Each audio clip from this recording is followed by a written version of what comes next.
Bagaimana kalau tiba-tiba Biden mundur dari posisinya sebagai Presiden Amerika yang ke-46 karena alasan kesehatan, walau aslinya sesungguhnya adalah disuruh mundur? Apa yang akan terjadi pada dunia? Kamala Harris jadi presiden. Siapa wakilnya Kamala? Hillary Clinton atau Nancy Pelosi? Keduanya adalah Iron Lady, wanita besi. Hillary hobinya perang dan cita-citanya memang pivot to Asia Indo-Pasifik tentunya, bukan Asia Barat dan Timur Tengah. Setelah itu, Kamala Harris dilengsarkan. Ini hanya skenario. Sebenarnya yang ditarget dari awal adalah Kamala Harris, wakil presiden Amerika saat ini yang dianggap titik lemah bernegara Amerika. Kalau terjadi perang dengan Tiongkok, sungguh Kamala titik lemah Amerika. Jika Kamala jadi presiden, lebih mudah mengimpeachnya, karena mengimpeach presiden itu ada. Mengimpeach wakil presiden masih dicari jurusnya di Amerika saat ini. Kemudian tak lama setelah Kamala jadi presiden, Kamala digeser melalui impeachment. Itu skenario melalui mundurnya Biden. Atau sejak awal Kamala yang diganti, presiden tetap Biden. Namun dengan alasan kesehatannya Presiden Biden, si nomor 2 wakil presidennya yang jadi chief in command adalah alternatif terakhir. Belum pernah terjadi dalam sejarah yang digulingkan adalah orang nomor 2, second in command di Gedung Putih, di-impeach. Kamala saat ini diserang bukan oleh Partai Republik tetapi di dalam Partai Demokratnya sendiri. Dia diserang. Jadi sesungguhnya bukan Biden yang ditarget. Bukan Biden yang akan mundur, namun bagaimana menjungkalkan Kamala Harris oleh Partai Demokrat sendiri. Itulah kejamnya politik. Dia dipakai untuk menarik suara minoritas kemarin untuk pemenangan presiden. Setelah tercapai, ya minoritas tetap menjadi warga negara kelas 3 atau kelas 2 di Amerika itu. Kemudian bernegara di Amerika kembali ke tujuan awal, maunya para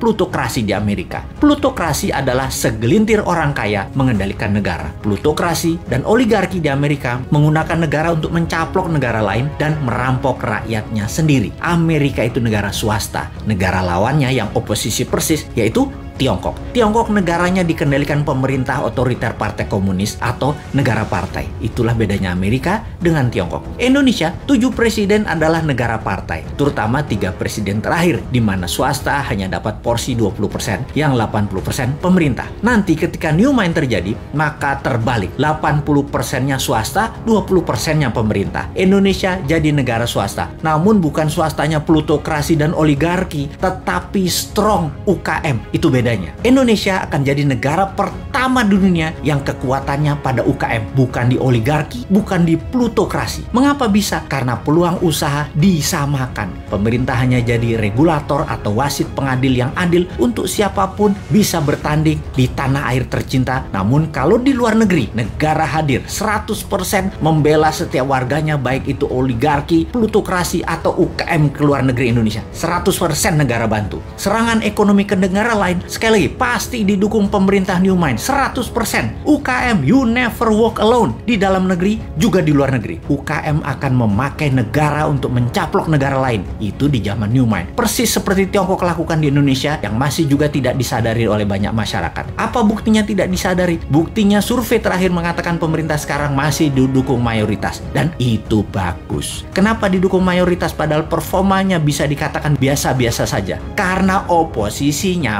jadi orang juga lihat siapa di barisan oposisi dan orang di sekitar mereka. Di bayangan masyarakat banyak yang meragukan orang-orang di oposisi kalau menjabat akan lebih baik dari yang sekarang. Enggak, jujur, saya pun berpendapat demikian. Dibandingkan oposisi, jujur mending yang sekarang. Namun dibandingin dengan New Mind, ya mending New Mind. Sekali lagi, kalau surveyornya mensurvei New Mind sebagai contender atau penantang incumbent dan oposisi di barisan Old Mind, rasanya beda. Puaskah Anda dengan kinerja Old Mind? Demikian kira-kira kalimat surveinya. Lalu dibandingkan dengan konsep New Mind. Mana kira-kira pilihan masyarakat terhadap dua konsep bernegara itu? Siapa yang bakal unggul? Siapa yang bawa Indonesia 100 tahun di tahun 2045 menjadi negara superpower? Old Mind atau New Mind? Sekali lagi, sungguh, kalau ditanya, di dalam Old Mind itu ada siapa? Oligarki di situ, politikus kawakan di situ, duit di situ, pejabat di situ, jabatan di situ. New Mind punyanya cuma semangat doang, tetapi berani. Kesimpulan, kita akan berhadapan di 2024. See you at 2024.